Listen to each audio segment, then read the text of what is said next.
do you find is the biggest hurdle people face when trying to get their diet back on track? And people that come in and like sugar, like alcohol, like all the bad things that you've mentioned, what's the hardest thing that people have to do to get back on the right track? I think they need to be their own best friend.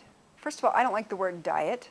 I certainly have to use it, but because when you look at the word diet, it associates all or nothing. And I'm real. I tell people, look, you have 1 or 2 days, you blow it, get back on track.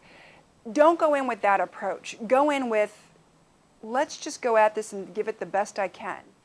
And some people need to do a slow start where maybe they would take a week off removing the dairy. The next week they remove the gluten. The next week they get rid of that booze, and then it's the sugar.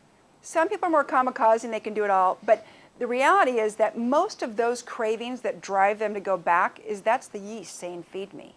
So that's why I work with a formula that works with blood sugar, adrenal function, and cravings, so it's not just all willpower.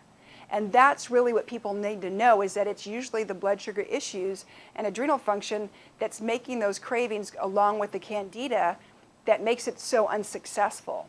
So I'd say take the whip off and stop cracking yourself that you have to be all or nothing. Be your best friend. Understand the elements. Don't look at it as deprivation, because you can always indulge.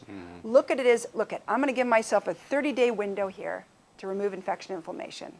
Because people say to me all the time, what does it matter what I eat and take it? I'm going to die anyway. I said the difference is, how are you going to age? Hopefully with quality. Do you want to be on a plethora of medication, have a chronic disease where you don't have quality of life? Now, I can't give you any guarantees, but I can tell you that if you're taking care of the house, you're honoring yourself, making better choices, you're more likely going to age with quality. So it's really about being more your best friend when you think about the food, and realize it's still there.